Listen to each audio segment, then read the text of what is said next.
Bu safar yana o'rtoqlar klientlarga yondashdik. Klientlardan so'raymiz, shu sapogimizni necha pul deb o'ylashar ekan. Men buni skidka qilib beraman. Necha pul deb o'ylaysiz sapogni? 150 ming. Skidka qilmoqchiman. 160 ming. O'tgan safar videoni точно ko'rishganda bular. Ular qimmat aytvordi, bizda arzon aytmasa hozir yana ham arzon qilib uyatib qo'yadilar deb o'ylayapti. Mana shu sapogga 150 ming, 160 ming rosa arzon ichdi. Lekin bundoq qarasanglar 250 ga sotiladigan sapogda Xitoydan primoy kirib keladi. Narxini aytaman, 125 ming. Skidka qilaman. 125 ming. Stoyitmi? Bitta ko'ring, mana sifatini ko'ring. Yaqinroq kelib ko'rasiz mana.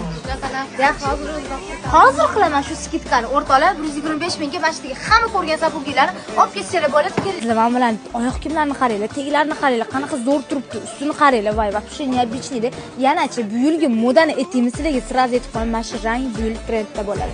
Eng trendda chiqadigan rang aynan shu bo'ladi. Mana ikki xil modelda mana ko'rishlar bo'ladi. Har xillardan olib kirib qo'yganmiz-da.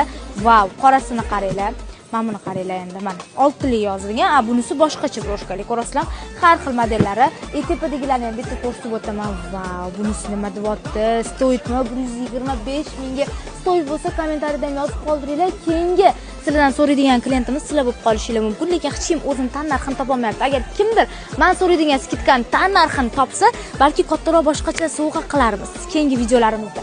Xullas, undan ko'ra mana bu obzorli etiklarimizni ko'rib bo'ladi. Ichlari ham mexli qilingan, 125 mingga stoyit bo'lsa, buni aynan bu modeli 3 xil rangi kirgan, qolganlari 2 xil rangda, 3 xil rangda kirib kelgan. Bemalol kelib olib ketsanglar ham bo'ladi. Xohlasanglar dastavka xizmatlarimiz mavjud. 125 ming so'mga mana shu sapoglarimizni olib ketaverasizlar. Agar kelmoqchi bo'lsanglar, New Choice navigatorda ham, Yandexda ham New Choice deb yozsanglar chiqib keladi. Sergelida joylashganmiz. Hozircha filialimiz faqatgina bitta Toshkent shahar Sergelida joylashgan. Shoshilinglar.